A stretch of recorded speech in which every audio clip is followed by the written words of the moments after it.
శ్రీ గురుభ్యో నమ. శ్రీమతి రామానుజాయ నమ. శ్రీవాసు ప్రేక్షకులకి నమస్కారం. అలా మన ఛానల్లో మనం ఆధ్యాత్మికమైన విషయాలు కూడా మనం పెడుతూ ఉంటాము.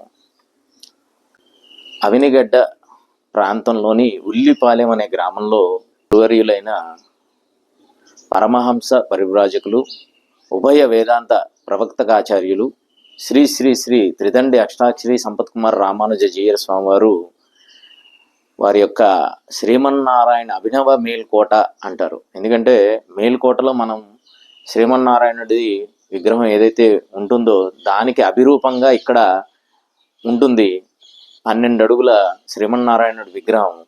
ఆ ఊరిలో స్వామివారి యొక్క ఆ దేవాలయంలో రాజగోపుర నిర్మాణం అనేది జరుపుకుంది. ఆ సందర్భంలో రాజగోపుర ప్రతిష్ట చేసుకుంటూ యజ్ఞాన్ని నిర్వహణ చేస్తున్నారు. అది మన స్వామివారి యొక్క మాటలోనే మనం విందాం.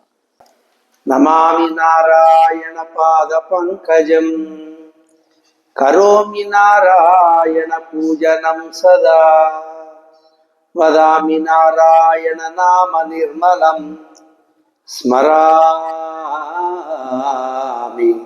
నారాయణ తత్వమవ్యయం.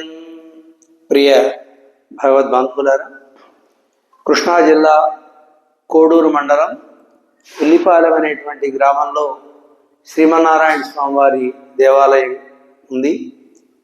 ఆ దేవాలయానికి రాజగోపుర నిర్మాణం పూర్తి అయింది.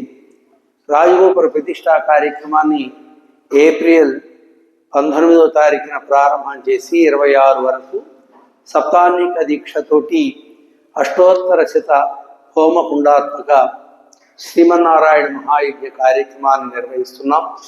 200 మంది రిత్విక్కులు ఉంటారు, 13 యాగశాలలు, 1,000,000 అష్టాక్షరి మహా మంత్ర హవన కార్యక్రమం ఈ 7 రోజుల్లో 2 పూట్ల కార్యక్రమం సాగుతుంది.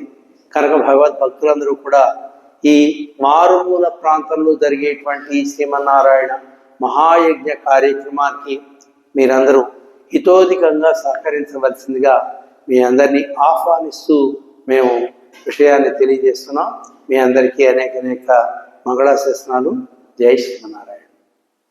మనం స్వామివారి మాటల్లో విన్నాం కాబట్టి మీకు తోచిన విధంగా ఎవరైనా ఈ కార్యక్రమంలో ప్రత్యక్షంగా కానీ పరోక్షంగా కానీ పాల్గొని తెచ్చిన వాళ్ళు మన డిస్క్రిప్షన్లో ఏవైతే మనం నెంబర్స్ ఇస్తామో వాటికి సంప్రదించి ఏ విధంగా మీరు పాల్గొనాలో కనుక్కోవచ్చు. జై శ్రీమన్నారాయణ.